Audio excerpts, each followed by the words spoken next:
Good morning. My name is Caitlin Payman, and today I will be presenting my project on 12.2, which is the first law of thermodynamics.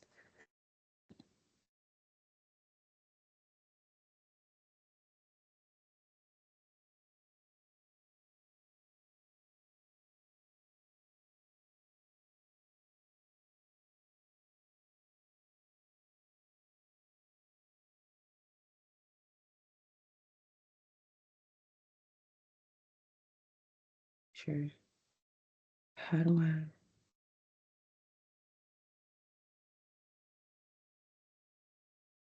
Oh no. Okay. All right. Okay. So, what is the first law of thermodynamics? The first law of thermodynamics is another energy conservation law that relates changes in internal energy, the energy associated with the position and motion of all the molecules of a system, to energy transfers due to heat and work. How does it work? The first law of thermodynamics states that the amount of heat given to a system is equal to the sum increase in the internal energy of the system and the external work done. How can energy be transferred? Energy can be transferred in two ways.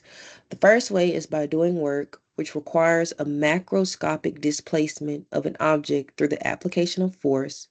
And the second way is the direct exchange of energy across the system boundary, often by heat. So, what exactly is heat? Heat is the transfer of energy between a system and its environment due to a temperature difference and usually occurs through one or more of the mechanisms of radiation, conduction, and convection. So, for example, in this picture right here, we have thermal energy Q is transferred to the gas, increasing its internal energy. The gas presses against the piston, displacing it and performing mechanical work on the environment, or equivalently doing negative work on the gas, which reduces the internal energy. So, what exactly is internal energy? Well, internal energy is any energy Q exchanged between the system and the environment, and any work done through the expansion or compression of the system results in a change in the internal energy delta U of the system. First law of thermodynamics.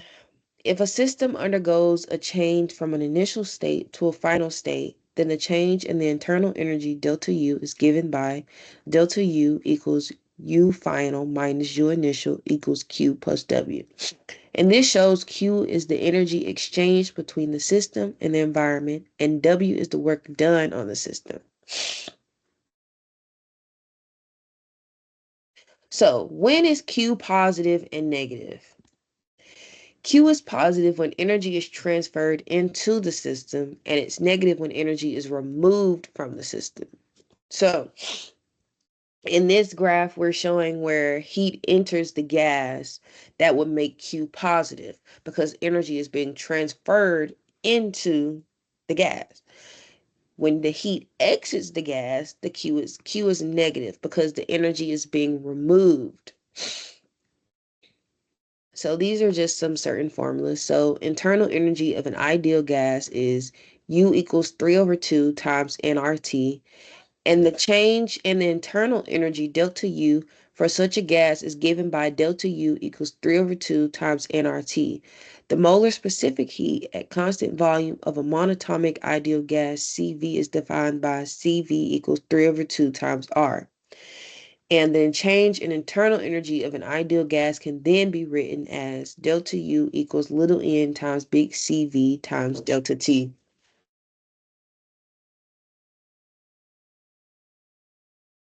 So this is just a chart for molar specific heat.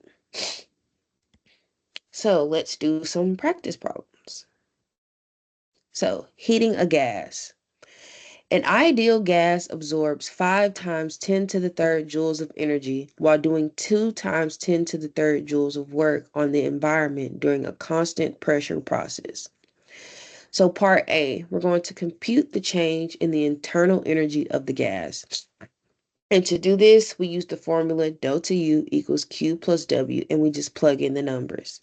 So in this case, Q is 5 times 10 to the third joules, and W is negative 2 times 10 to the third joules. And that gives us 3 times 10 to the third joules. So for part B, if the internal energy now drops by 4.5 times 10 to the third joules and 7.5 times 10 to the third joules is expelled from the system, find the change in volume, assuming a constant pressure process at 1.01 times 10 to the 5 PA. So we use this formula here, delta U equals Q plus W equals Q minus P times delta V, and we just simply plug everything in. So we have negative 4.5 times 10 to the third joules equals negative 7.5 times 10 to the third joules minus 1.01 times 10 to the 5 PA times delta V. So that gives us delta V equals negative 2.97 times 10 to the negative 2 m cubed. So a piston does 556 joules of work on an ideal gas if 834 joules of thermal energy is extracted from the gas during that process. Find the change in the internal energy. So first, we're going to use the first law of thermodynamics, which is delta U equals Q minus W. Then we're going to substitute the given values. So delta U equals negative 834 joules minus 556 joules. Then we're just going to simplify the expression. Delta U equals negative 834 joules plus 556 joules. And then from there, we just calculate the result. And delta U equals negative 278 joules. So a chemical reaction transfers 1,500 joules of thermal energy into an ideal gas while the system expands by 0.0300 m cubed. At the constant pressure of 2 times 10 to the 5 PA, find the change in the internal energy. So in this problem, we are given Q equals 1,500 joules. The work done by the system during expansion at constant pressure, which is W equals P times delta V, where P equals the constant pressure and delta V equals the change in volume. So P equals 2 times 10 to the 5 PA, and delta V equals 0.0300 m cubed. And we just simply substitute the values. So W equals 2 times 10 to the 5 times 0.0300, and that gives us 6,000 joules. And from there, we have to determine the change in internal energy. And to do that, we do delta U equals Q minus W. So we do 1,500 minus 6,000 equals negative 4,500 joules. So this is a practice problem where you guys can try to, get the answer by yourself. So a gas contained in a cylinder fitted with a frictionless piston expands against a constant external pressure of 1 atm from a volume of 5 liters to a volume of 10 liters. In doing so, it absorbs 400 joules of thermal energy from its surroundings. Determine the change in internal energy of system. So I'll give you guys some time to try to figure that out.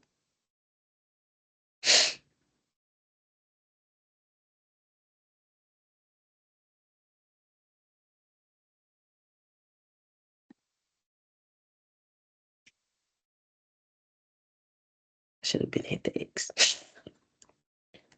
Okay, I hope you guys came with the answer B. Okay, so suppose there is heat transfer of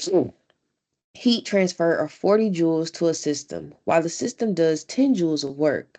Later, there's heat transfer of 25 joules out of the system while 4 joules of work is done in the system. What is the net change in internal energy of the system? So Q equals 40 joules minus 25 joules equals 15 joules. W equals 10 joules minus 4 joules equals 6 joules. And we just take Q and W and plug it into delta U equals Q minus W, which gives us 15 joules minus 6 joules equals 9 joules. Next, we take delta U1 equals Q1 minus W1, which equals 40 joules minus 10 joules equals 30 joules. Then we take delta U2 equals Q2 minus W2 equals negative 25 joules minus negative 4 joules equals negative 21 joules. Then we just take delta U1 and delta U2 and add them together. We have delta U equals delta U1 plus delta U2 equals 30 joules plus negative 21 joules equals 9 joules. And then in the second part, it says, what is the change in internal energy of a system when a total of 150 joules of heat transfer occurs out of the system and 159 joules of work is done on the system? So we do delta U equals Q minus W equals negative 150 joules minus negative 159 joules gives us 9 joules. So here's another problem you guys can try to do by yourselves. So what is the change in internal energy of a car if you put 12 gallons of gasoline into its tank? The energy content of gasoline is 1.3 times 108 joules. All other factors, such as the car's temperature, are constant. So I'll give you guys a minute to try to figure that one out.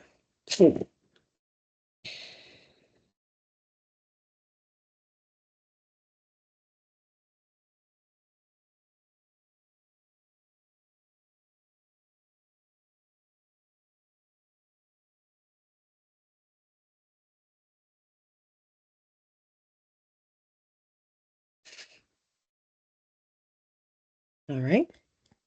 I hope you guys got answer A. If not, it's okay.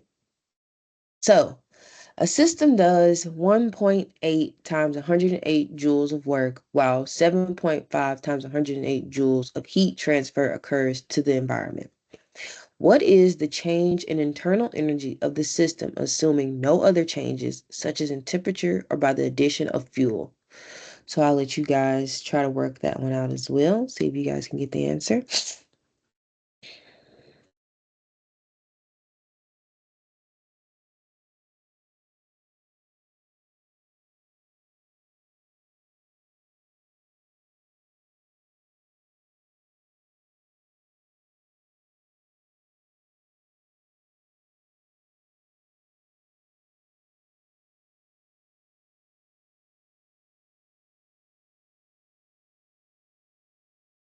Okay.